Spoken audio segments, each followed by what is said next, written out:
It was in place for cyber crime. I just don't get it. I don't get it. I just don't get it. Why people don't get it. I don't get it why people don't get it. Sounds like a good t-shirt. Cybersecurity. I don't get it while people don't get it. You're listening to the Help Me with HIPAA podcast, where HIPAA and humor collide to make learning fun. Your delightful hosts are Donna Grindle and David Sims. Relax. HIPAA help is on the way. Welcome to episode 447 of the Help Me with HIPAA podcast. My name is David Sims with HIPAA for MSPs, and joining me is Donna Grindle. What's up, Donna? I'm trying to be. You know, I listened to previous podcasts this morning, and I noticed something about the way I say help. And I guess maybe because I'm running through it so fast, my southernese comes out. Yeah. But it was like help me with it. Help me. This is what it sounded like. It's like, help me with him. So I'm just like, what you're talking about too. I was just laughing. I'm just laughing like crazy. Yeah. Listening to it this morning. I mean, the first 5 seconds, and I'm sitting there listening, going, "That sounds so bad. I can't believe I said hit me with HIPAA." But anyway, I have to amuse myself sometimes. You know, sometimes we're bone tired when we do this and we're not paying attention, and then you slip into your old habits. Yeah, we do. Crazy stuff. So today we're going to be talking about some stuff, though. We kind of did the hodgepodge smorgasbord, and we threw in some stuff. So we got some stuff about NIST and something you want to talk about Moobot. And Moobot. Yeah, Moobot. I grew up on a farm. Moobot got my attention. And then some ransomware AI stuff. And, you know, AI is one of those topics where you record about it on Monday, and before it releases on Friday, it's already changed. Yeah. It's like almost. That goes right in with some of the other things I was going to hit on. So I know, it's crazy. So we'll be talking about all that today. But before we dive into that, a few things. Number one is make sure that you leave us a review. We appreciate those. All it takes is one quick smash of the button or thumb up or whatever it is you have to do that. We appreciate those. So head on over to wherever you're listening and do that for us as your tribute to all this massively valuable content we're giving to you absolutely for free 99.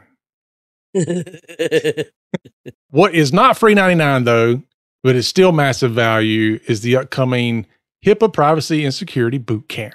Yes. Talk about that. We are getting, you know, all the final things put together, and, you know, when this one comes out, we're running out of time before the early bird price goes up. That's when everybody signs up. You know, it trickles in, and then all of a sudden there's a deadline, and then you get them. But the space is very limited.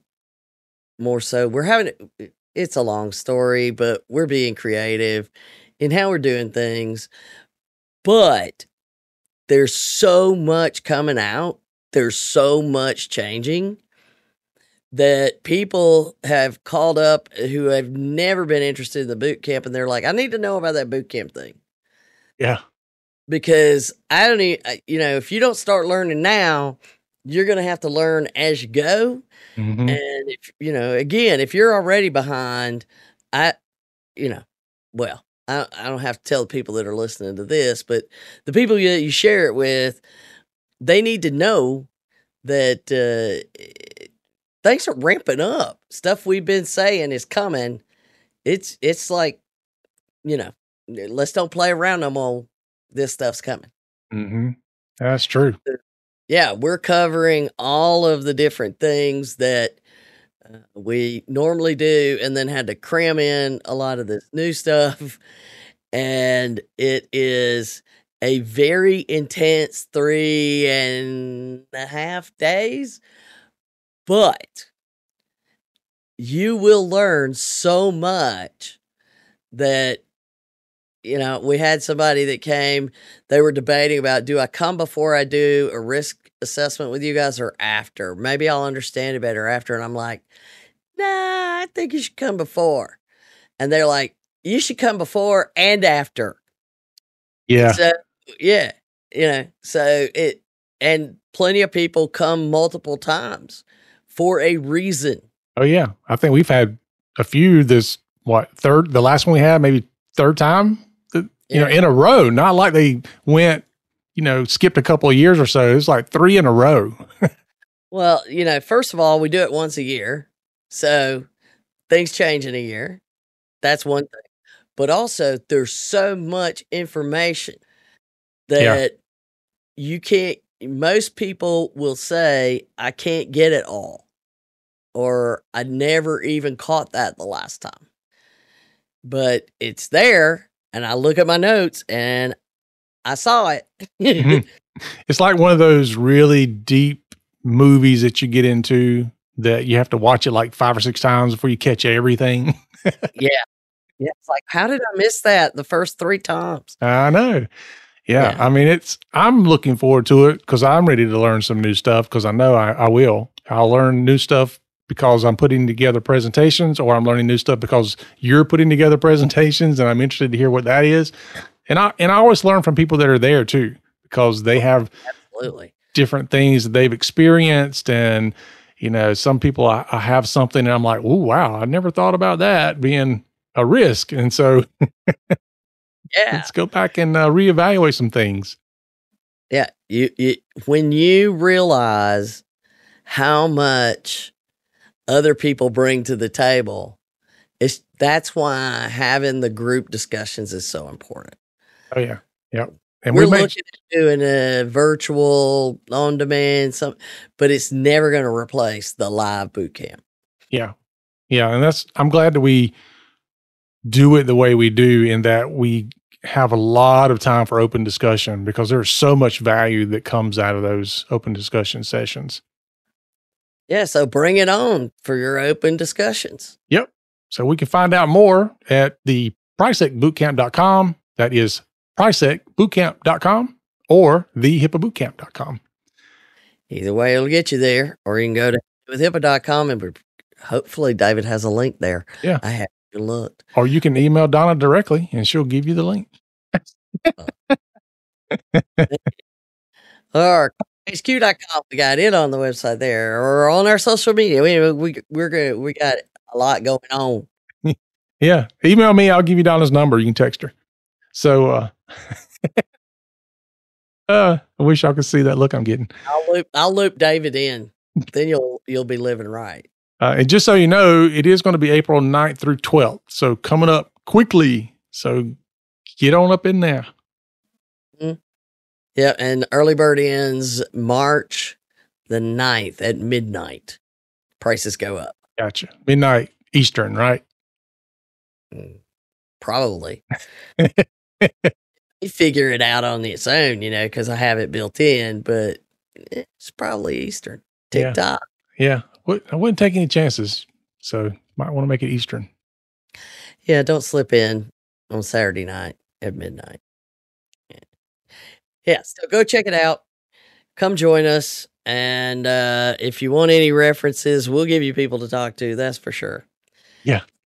But if you don't learn it now, you're going to need to learn it. Why not get it done so that you can watch for it and plan for it instead of it's dropped in your lap? That's right. All right, folks. It's time to get into our next segment, which is the HIPAA briefs. And I think Donna was disappointed when she got into these briefs.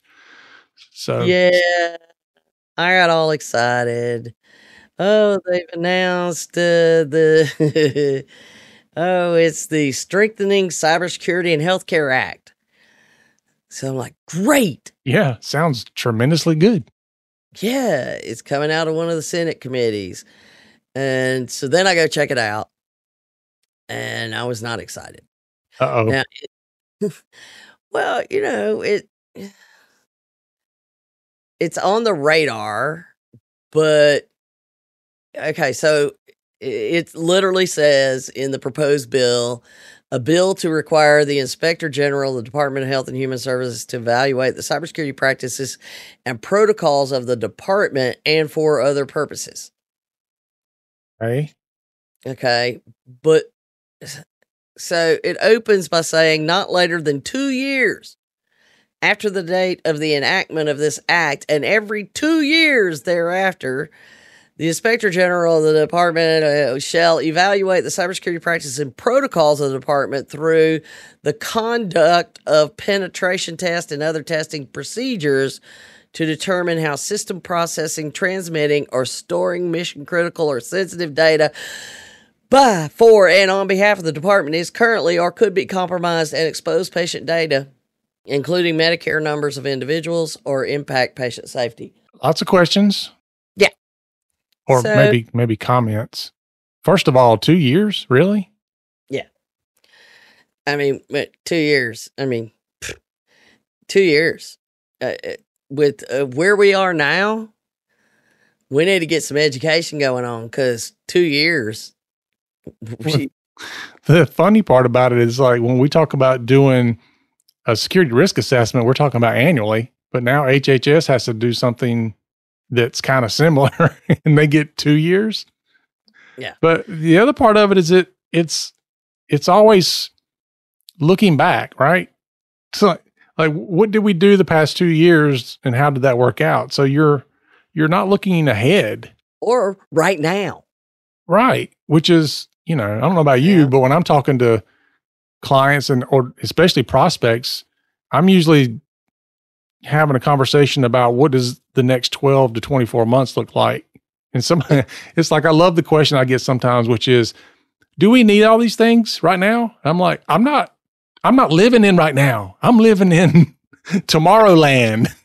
I mean, if I do what I need to do for you right now, it's expired. You've seen the old commercials, right? Where you driving home with the computer and you see the other version up on the billboard.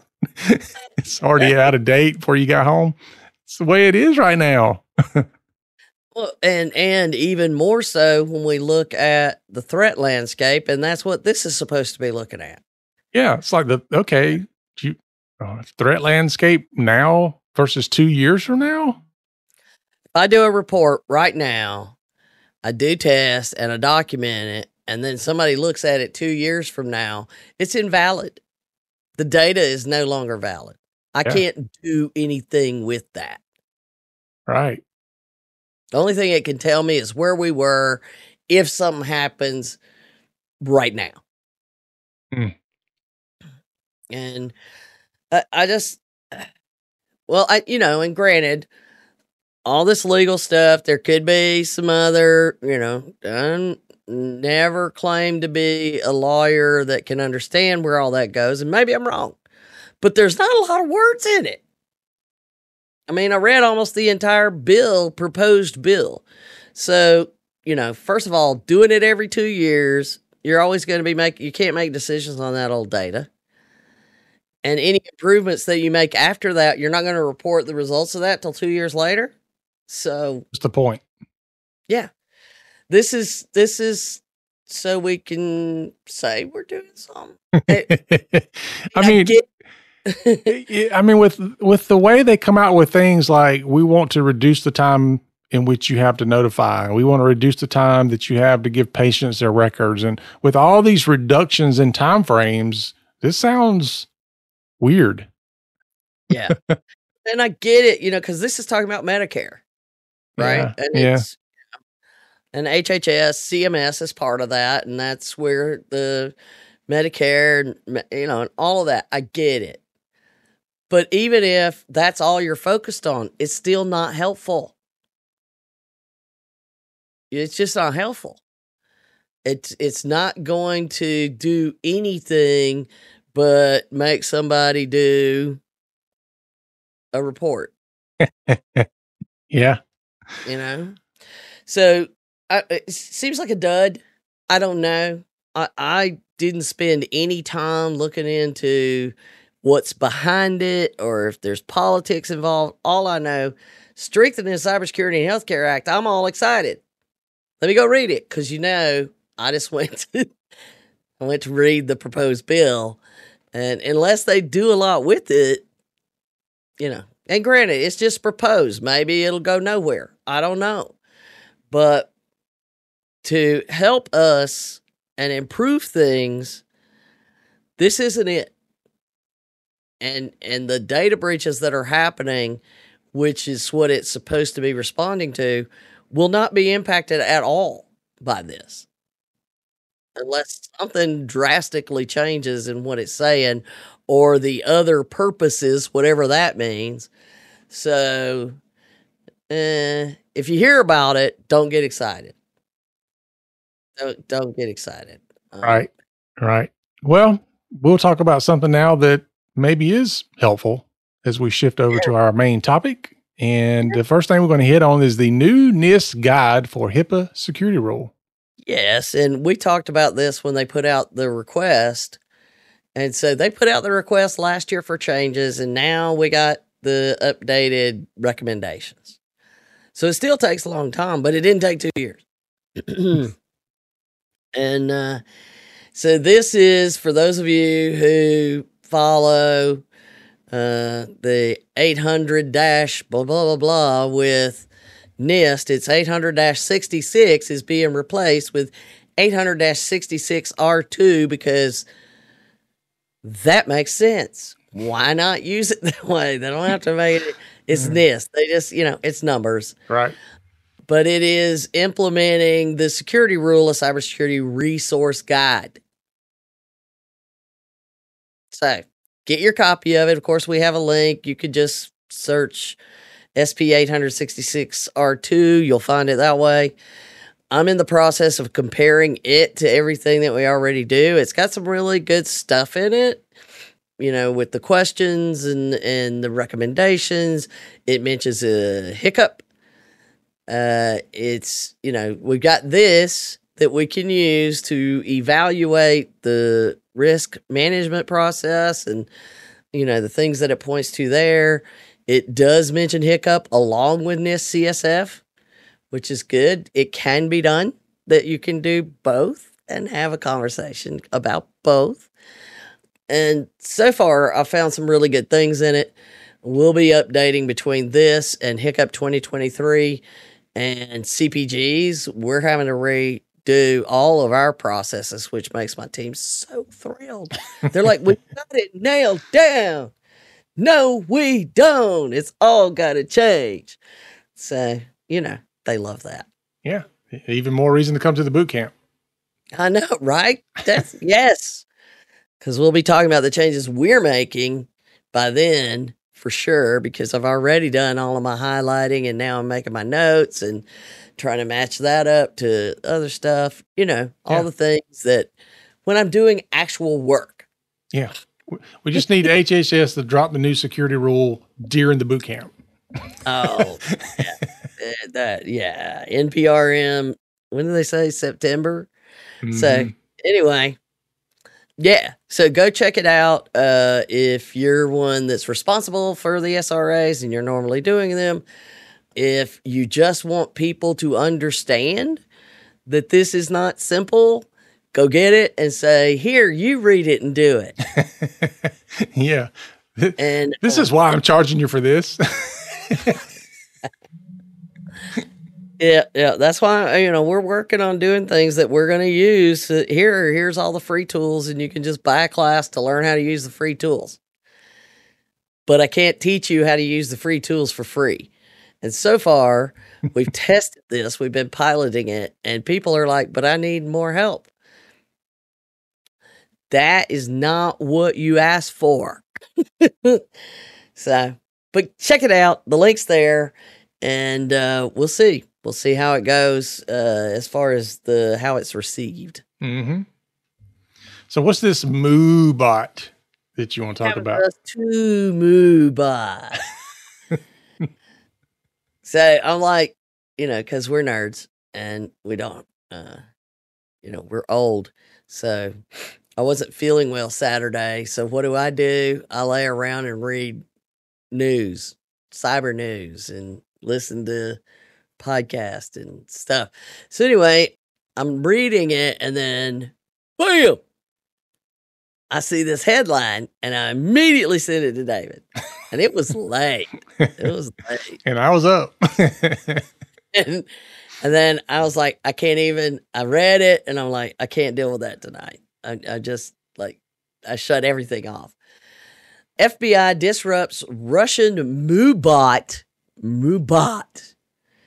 Can't wait to send that one to my brother. We do our cow jokes. Moobot botnet infecting Ubiquity routers. Yeah. Yeah. My first thought was, glad I don't use those. So wasn't too worried about it. But at the same time, Ubiquity is used by a lot of MSPs and IT companies. Not just MSPs and IT companies, but like our local internet service provider and telecom companies use them. I mean, they're used in lots of places.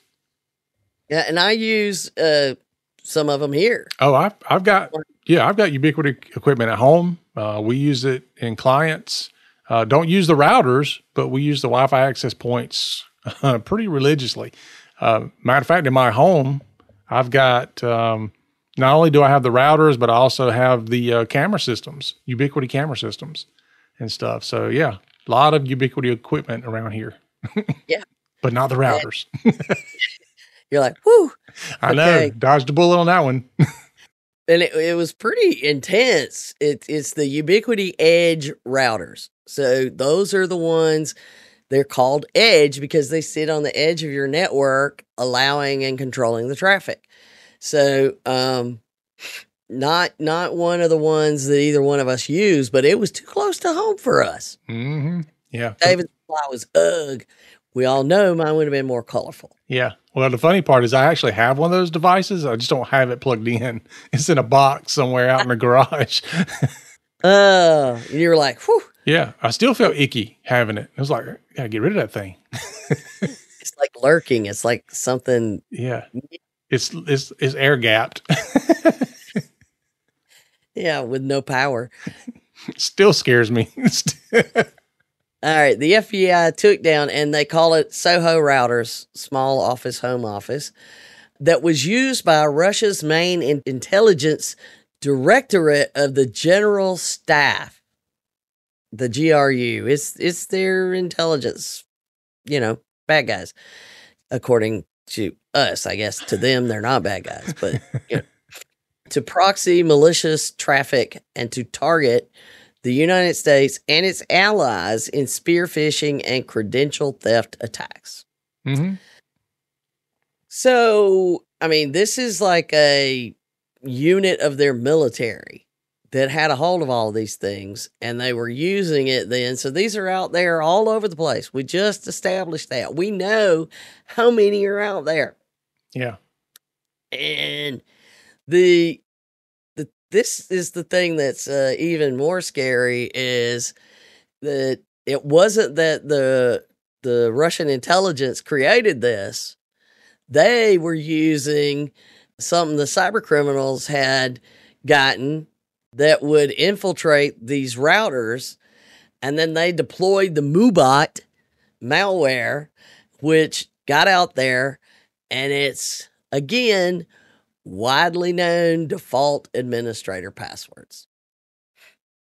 And so again, the first thing I do when we get stuff is how quickly can I get in there and change that default? It's like, how much time do I have? Yeah. Luckily, we're not having that as much as we used to. Yeah, they're getting better. But and here's another thing too: is what if your business has one of these routers and now you've got potential breach situation? It's pretty unlikely your insurance company is going to help you out. It is tricky. That's what the whole thing we talked with John about was, the nation state attack.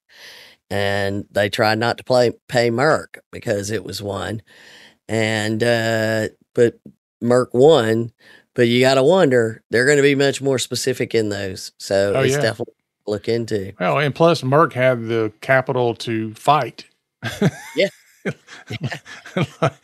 was $1 billion claim. They cared. Exactly. It's like, I don't have the money to fight infinitely. So they found the Moobot. The Moobot's out there, the cyber criminals. So they just jumped on the Moobot back. Moobot back. Baby got back. Come on. There. It was there. I'm surprised you didn't do it. Moobot back. But, basically the botnet's there and they're like, okay, we're just going to repurpose this. We're going to just, recycle it. Yeah. Yeah. Reuse content. But yeah. So so what they did is they had a Operation Dying Ember. That's what I was looking for. And they had to go to court and say, this is bad. They had all the details. And they were able to take the compromised routers and they used it to delete the stolen and malicious data from them. They got on the same Moobot and then deleted the Moobot malware and blocked the remote access that allowed them in to reinfect the devices. So they neutralized the whole thing. And but they had court orders to allow them to do that. You can go out there and look and see. But Chinese, that is the second botnet that the Chinese had used. So, the Chinese had used it. So, it's crazy. Yeah. The botnet has hopefully been completely shut down, that they found, or at least what it was running on. That doesn't mean that the Moobot is not going to be put somewhere else or it's going to rear its ugly head somehow. Yeah. And but this it's is scary. This is just another warning for folks out there who say things like, well, I don't have anything a criminal would want.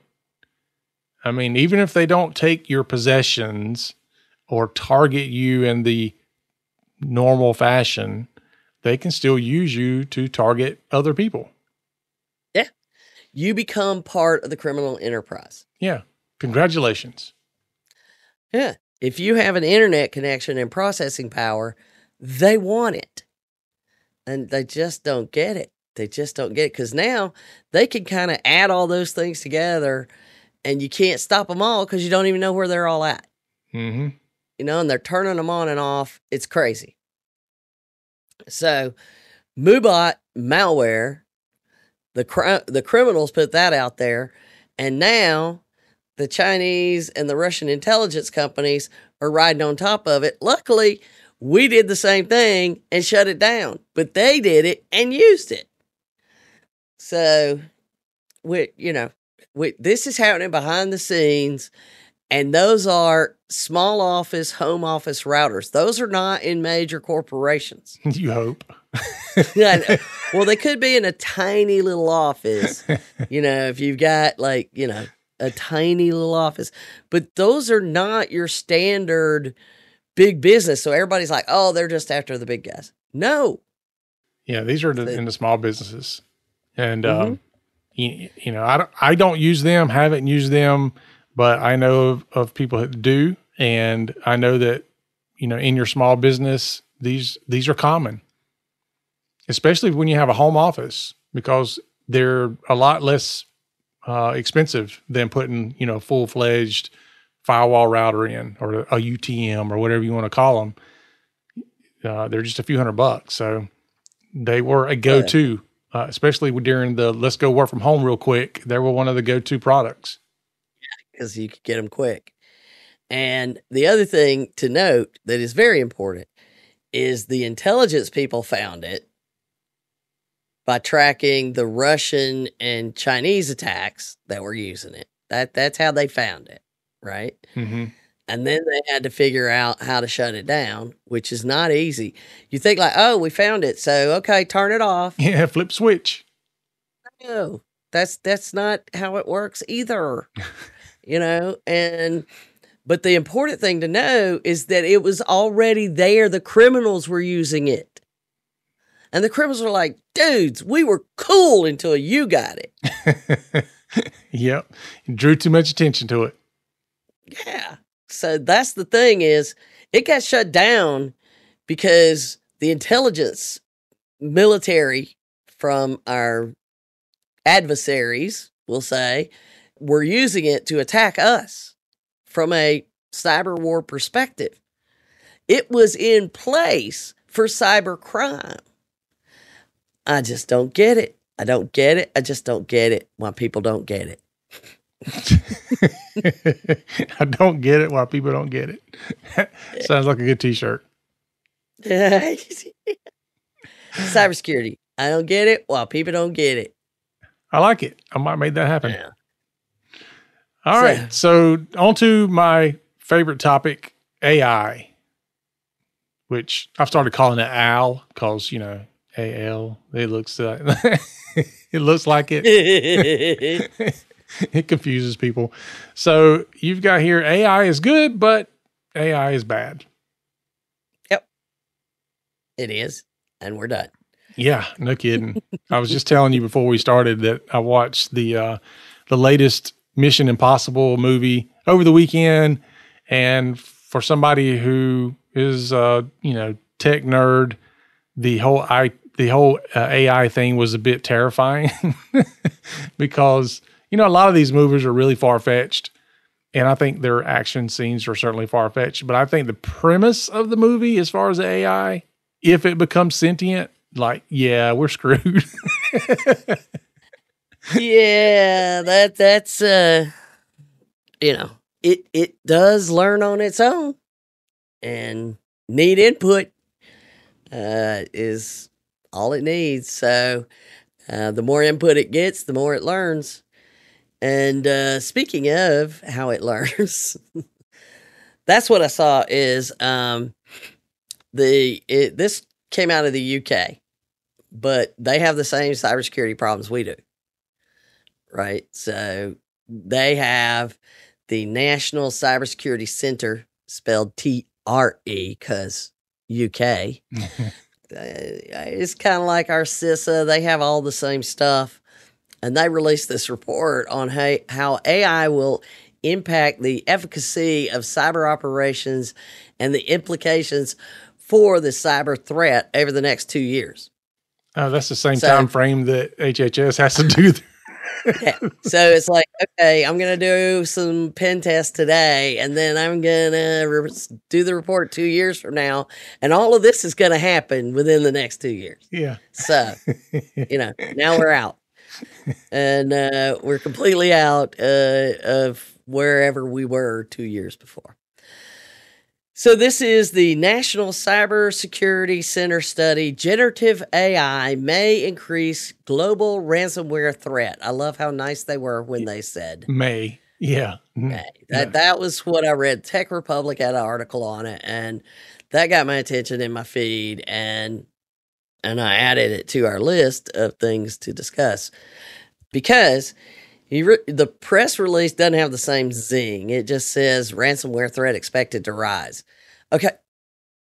We already knew that. Yeah. Probably not a bad bet to assume that it will. Yeah. That's not even a crystal ball prediction. Yeah. But they're in the UK. They don't fight for clicks as much, I guess.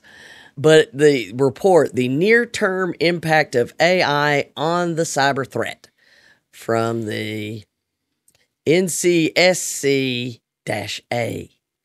which is more letters. But as with most press releases about things like this, the NCSC CEO, because there's not enough C's, let's say Lindy Cameron. Don't want to get in trouble for that, because that's another thing. There were quotes put into the press release, just like always, with these kinds of things, of here's the big points we want to see. Now, they're good. They're good. It's, we must ensure that we both harness AI technology for its vast potential and manage its risk, including its implications on the cyber threat. So it's important to note there are more risks involved with AI than just cyber threats. Mm-hmm. There's a lot of other risks. Oh, yeah. So we're not saying these are the only ones. This is just the one that we're going to worry about today, and try not to let our minds worry about the others. And then we'll worry about it again in 2 years. Anyway, we'll see how it went. In 2 years, we'll review the report of this report. It'd be the apocalypse. The emergent use of AI in cyber attacks is evolutionary, not revolutionary, meaning that it enhances existing threats like ransomware, but does not transform the risk landscape in the near term. So it's not like, oh, this is a huge new thing. It's, we're going to take all the things we're already doing it and make them more scary. Mm-hmm. So, yay. Yeah. I think by the end of the year, that'll change. I mean, I don't know if you've been following what ChatGPT 5 is supposed to do. Oh, wow. But anyway, and it's supposed to be out this year. Ahead, throw that out there a little bit. Yeah, it's supposed to be out this year. You know, ChatGPT 5, my understanding is that, like right now, 3.5 and 4 will give you information. So it's, you know, you ask it for something, it gives you information. So and then it says go out there and go do it, right?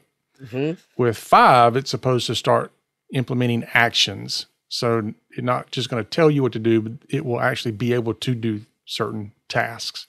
So right now, it really can't do a lot of tasks, especially not without integrating into other things. Right.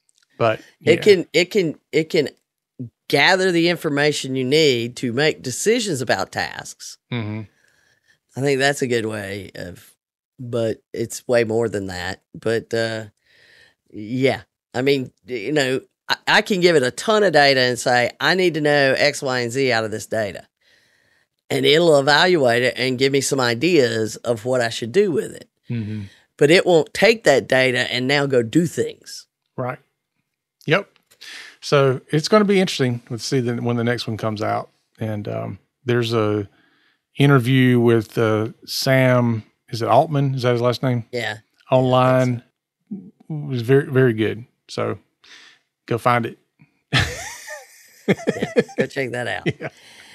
But the last point in the press release, as the NCSC does all it can to ensure AI systems are secure by design. We've heard of that. Yeah. We urge organizations and individuals to follow our ransomware and cybersecurity hygiene advice to strengthen their defenses and boost their resilience to cyber attacks. I just wish they could spell certain words correctly over there. I know. And for me to use the exact quote, I got to make it mad. That's not how we spell. And it's like, well, do you want to change it to British English? And I'm like, no, because then you'll complain about all my other stuff. So it's, you know, and they've got, this is the thing, when I started reading the report, cracked me up because you've got the NCSC, which has the NCSC assessment, is the NCSC-A, which is part of the Professional Heads of Intelligence Assessment, which is PHIA. But then it was cool because then I'm like, okay, I'm tracking all of that. PHIA has their probability yardstick. So I guess, you know, over here is protected health information. Over there is Professional Heads of Intelligence. No, but it's PHIA. We don't have a PHIA. No. Well, we probably do if we just search for it. There would be one. It's included in our SRA. But it is pretty cool, the little chart, the likelihood of events or developments to occur. And, you know, you're looking at the percentages and what it calls it. And, you know, it's remote. It's almost certain to occur. So they're calling it basically realistic probability. Basically, it's 50-50 chance. I'm like, okay, it's probably going to happen. But the, you know, we talk about it a lot. And we know that this has the power to do amazing things. I mean, we're already trying to do amazing things with it. Mm-hmm. You know, right away, it's like, hey, can you get in here? And we were like, please let me in. Please yay, I got an account. Yay. You know, and hey, have you tried this? Have you tried that? So all those things are great, and we're using tools to try to build our own bots, and we're doing all this stuff. We know this is amazing stuff, and it can do such wonderful things. It is so good. It's going to revolutionize how we see the world in some ways. Mm-hmm. It's going to point out things that, and then you plug things in and say, here's all these variables. Now go tell me what I should do about it. And well, these are the things you should consider. We can do that right now. Yeah. And then the AI generated video that we talked about before we started. Jeez. That's good. Yeah, I'd like a video that does this. Yeah. It's like, no, please, not in an election year. Don't come out with that. Well, it doesn't matter. It's like we're constantly in an election year, it feels like. But I know. Watch for it, because I was trying to get something the other day, and I'm like, fine, I'll just tell the AI tool I want a picture.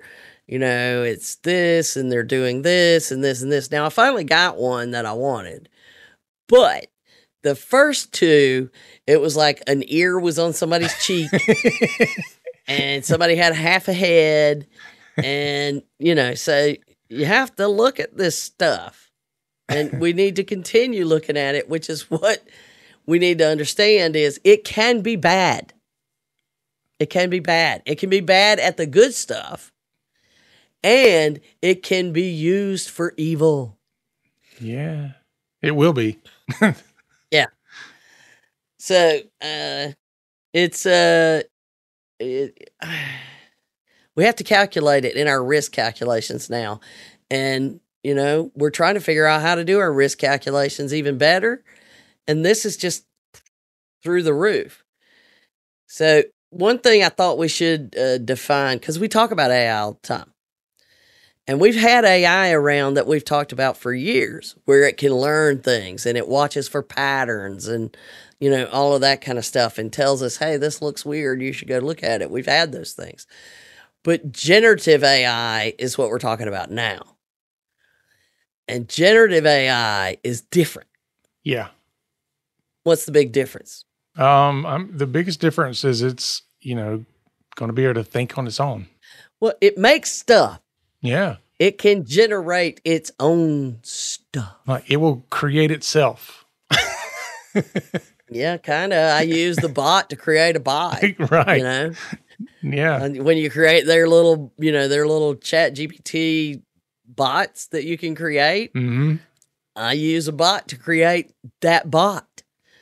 And it'll keep, drilling down further and further, but I mean, we're already, it's great. It makes images, it makes video, it writes these things for me that you should read before you use. Yes. It creates voices, it does all this stuff. Yeah, it's great. Yeah. But it also writes program code. It also analyzes activity. Mm-hmm. And so they in this report, and it analyzes activity to help us, but it also analyzes activity to help do nefarious things. Have I told you about my ticketing system having the ability to read the ticket and then give me the sentiment of the person sending the ticket in, or the response they gave? Yeah. No. It tells me if the response or even the initial ticket, it tells me what the sentiment is of that person. So are they frustrated? Are they happy? Or whatever it is. And so far, it's been freaky accurate about it. Wow. It's just crazy. reading the description on there. Yeah, it just reads the email description of whatever it is, and then it says, based on this information, this person's feeling this emotion. It's like, wow. Wow. That's crazy. Your wife wants to start sending her messages to you through. Well, they would all just show frustration, so I'm not too worried about that. Yeah, there's that. But I wanted to finish with the key judgments that this thing made. That they came to in their report. And there's several, but we're just going to pick a handful of them here. I highlighted them, and then I shot past the yellow. You want to read them, David? Yeah. Because clearly I'm fumbling all over the place. Why don't you try? I'll start with the first one here, which is AI will almost certainly increase the volume and heighten the impact of cyber attacks over the next 2 years. However, the impact on the cyber threat will be uneven. We'll dig into that a little bit further in a minute.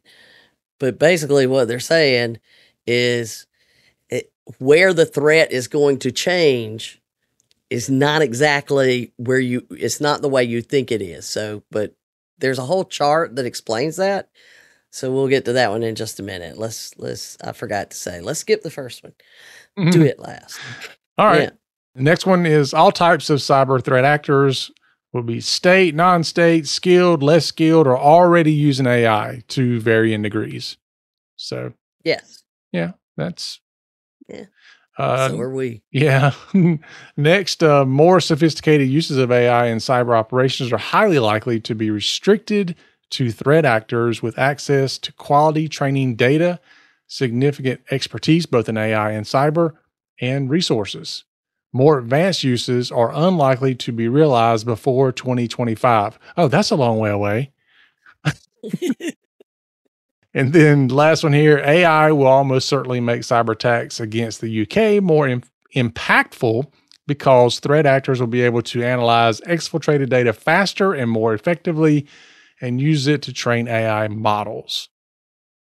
That's the one where I told you when I was reading this, and I'm like, that's not like, wow, it never occurred to me. It's, I didn't put that together in that succinct way, of the research it's going to be able to do when they steal the data, they steal the emails, for example. They do that already. And they already have them. And they can pump them through right now. Mm-hmm. So it's not like they're just going to get stuff they can get now. We'll only be able to use this on new stuff. They can pull all that old data. And they can use that to figure out crazy things like when people come and go from work. Yeah. Or, the thing I would use it for, if it was me, I would be like, here's the things we're currently doing, the results we're currently getting. Could you please tell me some better ways that we could accomplish our mission? Yeah. And that's, but the OSINT that we talk about, which is the research they use to do social engineering. And we're having a hard time getting people to truly understand they are watching what you're doing and then using that against you. And today they're investing people in that. They don't have to invest people in that. So they can pull stuff. They can pull your account that they pulled down, long time ago, run that through, and then grab your new stuff that is publicly available, run it through, see if anything's changed. And that's all happening within the AI. Yeah. And just can't even imagine what they do with the information that's on the dark web. Yeah. I mean, you figure... the patient records that are out there? Yeah. Not only that, but imagine that they've cross-referenced your email address with all these multiple breaches, because if you're on the internet, you've probably been involved in multiple breaches. And they cross-reference that and they start seeing patterns in your password usage creation. Yes. I always add 1, 2, 3. No, I add another exclamation point. Yeah.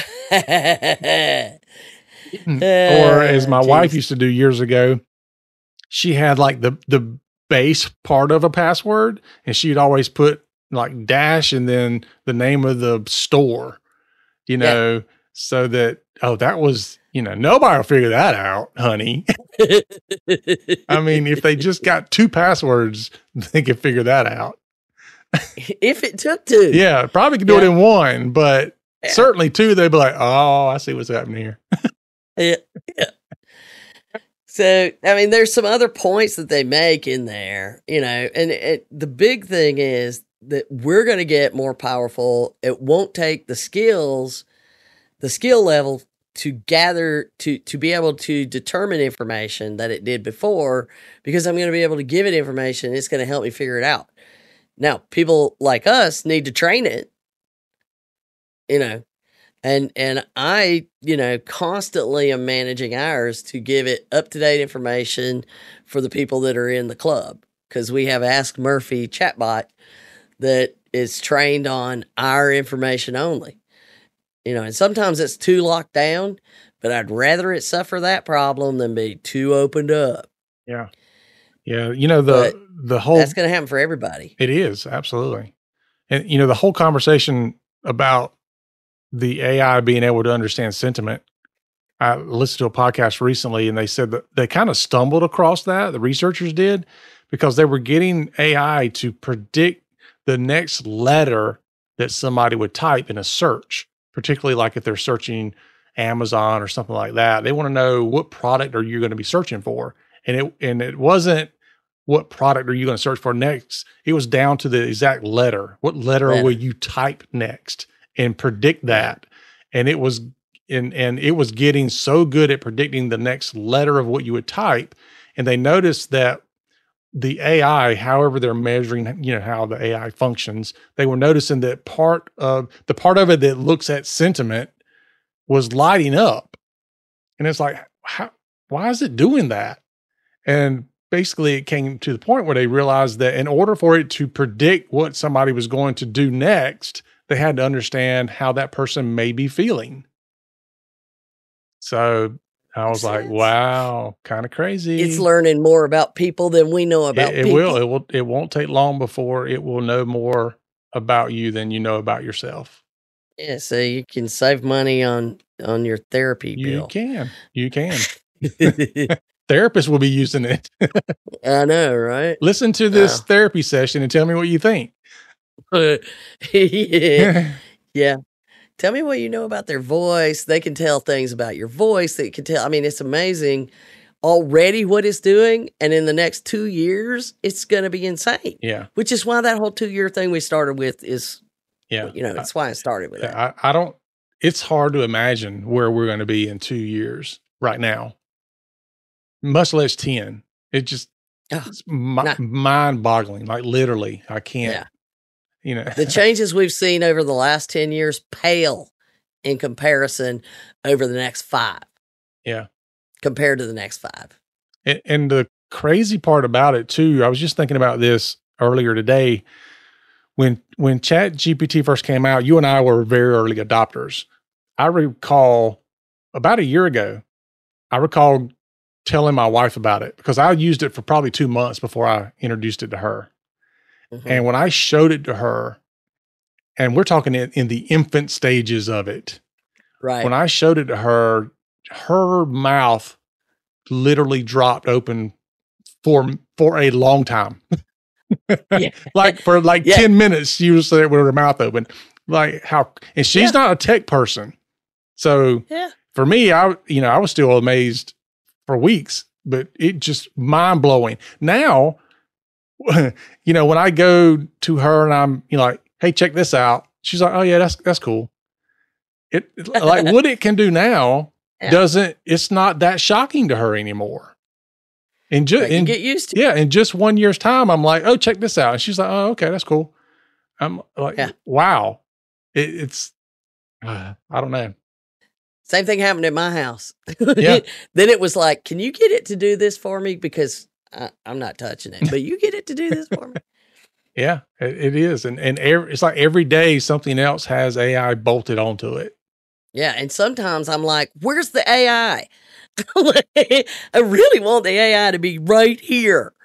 I need it on this little piece. And now I got to go over and do it somewhere else. So yeah, there's been a couple of times lately where I'm like, I want it now, right here. I remember somebody said early on into this that within the next 5 years, people would call up to a company and AI will answer the phone and the person will say, thank God it's AI. I'm like, wow. I don't know, man. It's anybody's guess where we'll be in a decade, but just thinking 2 years out is hard enough. Oh, yeah. So just to end, I want to get through that chart, getting back to what they talked about it being uneven. Yeah. because I think this is going to be something that really has a long-term impact in how we calculate risk. And this chart, it took me a minute. I was really figuring it out because it's got this, it's showing the uplift, which is, note to self, the latest line of buzzwords and stuff. I mean, it's been there a while, but now it's coming out everywhere. I'm starting to see it in everything. What's the uplift on that? I'm like, oh, really? You know, that's like what thinking out of the box used to be, you know. Yeah. When you reach my age, you start to go, oh crap, now we're going to have to deal with that being thrown into every little conversation. Oh, plastic surgeons are only one to use that term. So it takes this and it says, okay, highly capable state threat actors. Those are the ones that are the ones we just talked about that had the botnets and stuff and overtaken them. Then we have capable state actors, commercial companies selling to the states, and organized cybercrime groups. Those are the ones that are really hitting us hard right now.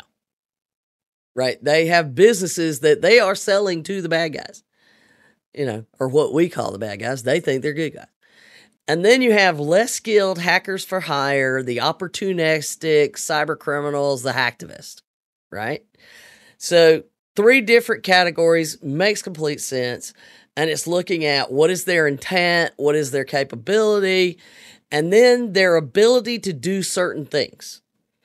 Their ability to do reconnaissance.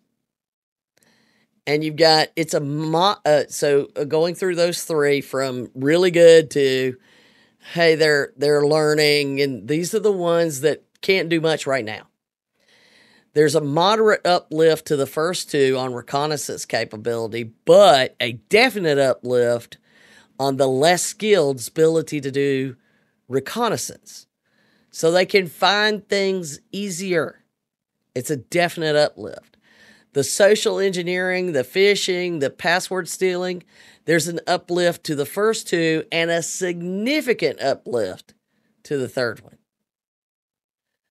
The tools they're able to build and use to do things, a realistic possibility of an uplift, you know, a minimal uplift, and then a moderate uplift. So you see that there's not anything like, nah, it's not going to help them at all.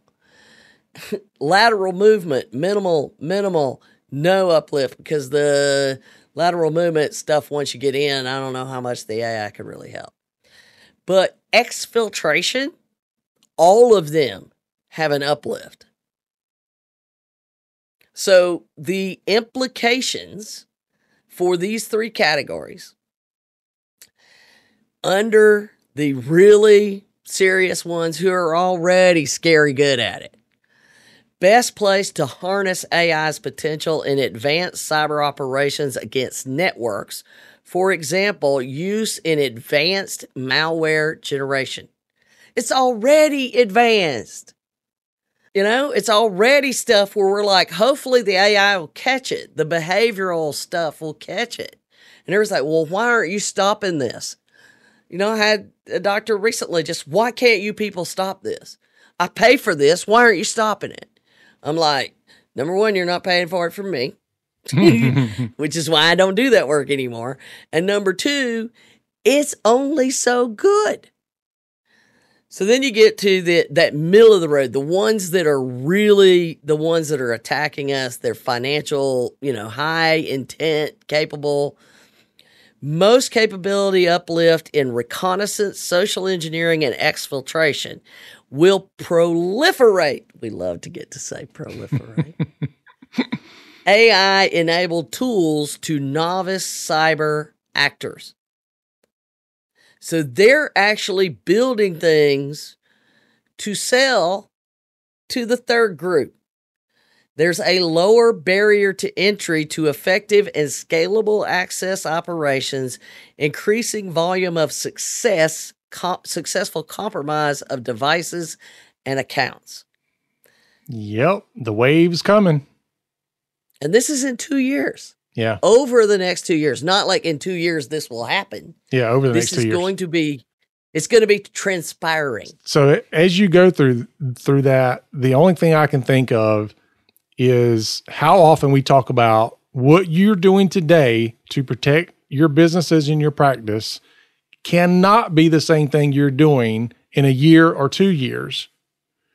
I mean, how many times have you heard that conversation? Well, we just had this thing we bought 2 or 3 years ago, or 4 years ago, or 5 years ago. I'm like, dude, no. Like, if you're still doing the same things you were doing 5 years ago, that's crazy. Yeah. And that's why the whole, well, I buy it and then I use it for 5 years and I replace it, doesn't work anymore. No. And it goes back to the conversation we had in the beginning, which is I'm not thinking about today when we're talking about cybersecurity in your practice. I'm thinking about next year or 2 years down the road. And at the rate all of this uplifting's going on, somebody's lifting us up, David. Yep. I mean, we've got to have an equal and, opposite reaction. Right. In order for it to make any kind of dent. Yeah. So you need to have an uplift in your cybersecurity program. Your privacy and security program better have a minimal uplift to match this. And that's what we were talking about from the very beginning. We have tied it all back together. If you don't come to the boot camp now or get that training, you can get it anywhere. But you've got to make the investment now. Because we've been saying this. Do you realize that in May, it's 9 years? Wow. I'm done with you, and I can't get the gum off my shoe. You can get rid of me when everybody starts taking this seriously, which means I'll never go away. So that's enough for today. I think we're done, David. I don't think I can handle any more of those thoughts. Yeah, because if you don't get it by now, then I don't get it why you don't get it, as Donna would say. Don't get it why you don't get it. All right, folks, that is our show for today. Thanks for mentioning, thanks for sharing. You can mention us too, whatever you want to do. Yeah. Use your AI to mention us and to share our podcast. Yeah. Leave us a rating and review. We appreciate it. And as always, remember, for Donna and myself, the HIPAA is not about compliance. It's about patient care. Help me with HIPAA. Let's get it right. Protect your patients day and night. Donna and David, the experts on your side. Help me with HIPAA. Let's get it right. You've been listening to the Help Me with HIPAA podcast, hosted by Donna Grindle and David Sims. The show created to help you with HIPAA.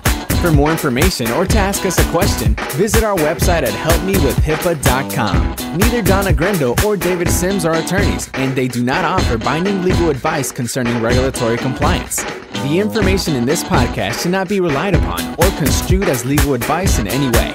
Consult your attorney for legal advice concerning compliance with HIPAA regulations.